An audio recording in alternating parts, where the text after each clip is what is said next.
तो इस वीडियो को लाइक कीजिए, शेयर कीजिए। अभी तक मेरे चैनल को सब्सक्राइब नहीं किया है तो मेरे चैनल को सब्सक्राइब कीजिए।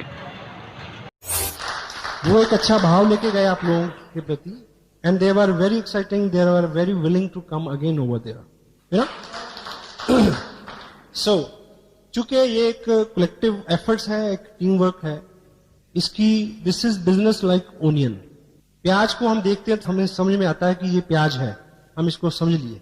एक छिलका उतारो तो एक नया चीज निकलता है, एक छिलका उतारो तो एक, अंत में आप उसको और छीलने की स्थिति में नहीं होते, तब भी उसके अंदर कुछ ना कुछ और होता है। आप थक जाएंगे, इसकी खूबियां जो हैं वो खत्म नहीं होंगी कभी भी।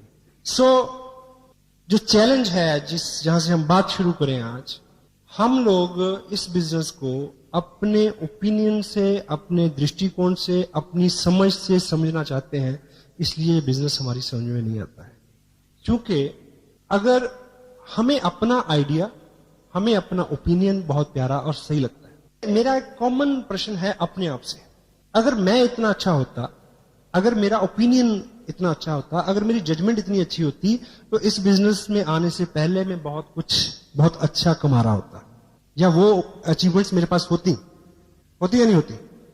यदि हम सबके ओपिनियन, हम सबके डिसीजन ठीक होते, तो आज हम यहां नहीं बैठे होते जी। हमने सोचा था कि हम मैट्रिक में फर्स्ट आए थे, नहीं आए। हमने सोचा था कि फलां जगह ये चीज हो जाएगी, नहीं हुई। हमने ये सोचा था कि ये प्लॉट इतने में लेंगे तो इतने का बिकेगा, वो नहीं बिका। हाँ जी, इट मीन कि हमें एक थर्ड पार्टी, एक मेंटर चाहिए, एक तीसरा व्यक्ति चाहिए जो एक खास विषय में आपके ज्ञान को शार्प कर सके और आप उसमें आगे बढ़ सके। क्योंकि किसी भी विषय का ज्ञान आपको बड़ी उपलब्धि नहीं देता, लेकिन उसी विषय का विशेष ज्ञान आपको उपलब्धि देता है।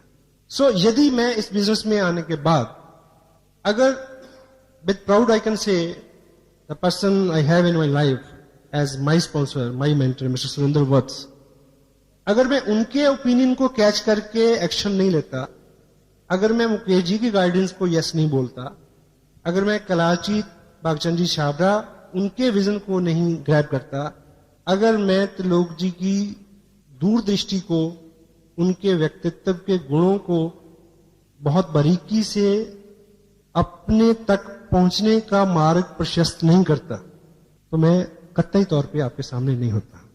सो जितनी जल्दी हम इस मोड में आ जाएं कि हम एक एक्सपर्ट ओपिनियन के ऊपर काम करें, अपने दिमाग को बहुत ज्यादा कष्ट नहीं दें शुरू में, तो वो अपने लिए बहुत बड़ी बात होगी। तैयार हैं हम लोग? क्योंकि हम मैच्योर हैं और यही कारण है।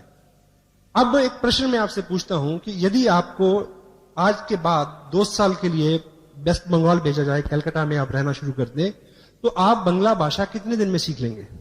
मेरा दावा है कि 2 साल में नहीं सीखोगे। लेकिन आपकी 6 साल की बिटिया 2 हफ्ते में बहुत अच्छी बंगला बोलना शुरू कर देगी। क्यों?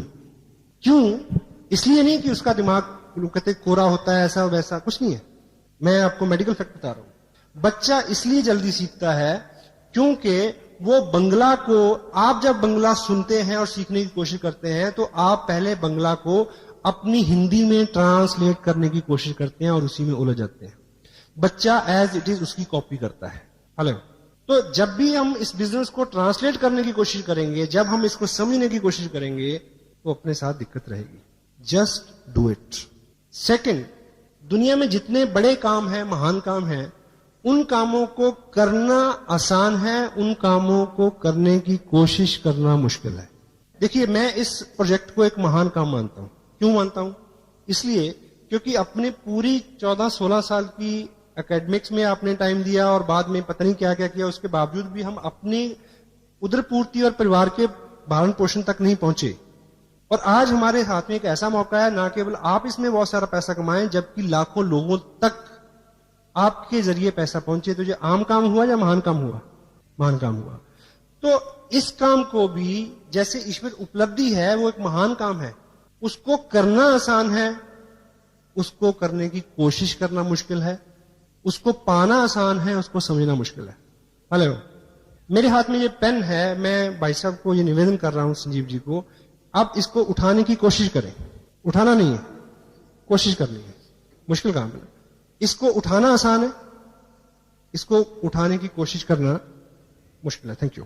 सेम, इस बिजनेस को करना आसान है, इसको करने की कोशिश करना मुश्किल है।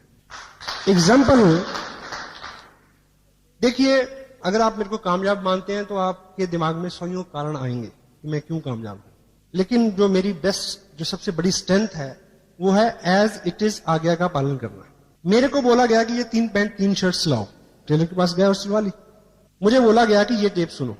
अब मुझे ये बताइए कि उस टेप को लेके सुनना आसान है या आप उनसे बहस करें कि क्यों सुनूं?